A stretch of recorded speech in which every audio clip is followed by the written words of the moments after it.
লক্ষ্মীর ভান্ডার আমাদের মা বোনদের হাত আরো শক্ত করার জন্য আনন্দের সঙ্গে জানাচ্ছে যে লক্ষ্মীর ভান্ডার প্রকল্পে তফসিলি জাতি এবং জনজাতি শ্রেণীর জন্য আর্থিক সহায়তা বৃদ্ধি করে ঠিক 1200 টাকা এবং অন্যান্যদের জন্য ঠিক 1000 টাকা করা হবে।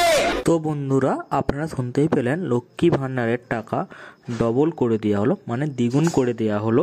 লক্ষ্মীর ভান্ডার প্রকল্পের আজকে বাজেট যে পাস হলো 8ই ফেব্রুয়ারি 2024, আমাদের পশ্চিমবঙ্গ রাজ্যের বাজেট পেশ হলো। তো বাজেট পেশ করলেন রাজ্যের অর্থ প্রতিমন্ত্রী চন্দ্রিমা ভট্টাচার্য। উনি বাজেট পেশ করলেন এবং ঘোষণা করলেন যারা SC ST রয়েছেন তারা 1000 টাকার বদলে 1200 টাকা পাবেন, এবং যারা জেনারেল বা OBC রয়েছেন তারা 500 টাকার বদলে 1000 টাকা করে পাবেন। অর্থাৎ 500 টাকা থেকে বাড়িয়ে করা হলো 1000 টাকা, এবং 1000 টাকা থেকে বাড়িয়ে করা হলো, আর এটা আপনারা পাবেন মে মাস থেকে। এখন ফেব্রুয়ারি চলছে, পরে মার্চ এবং এপ্রিল আপনারা এই 2 মাস বাড়তি টাকা পাবেন না। আগে যেটা পেতেন 500, যারা পেতেন 500 পাবেন, আর যারা 1000 পেতেন তারা 1000ই পাবেন। এই বর্ধিত টাকা আপনারা, মানে ওই 1000 টাকা 1200 টাকা আপনারা মে মাস থেকেই আপনাদের অ্যাকাউন্টে পাবেন।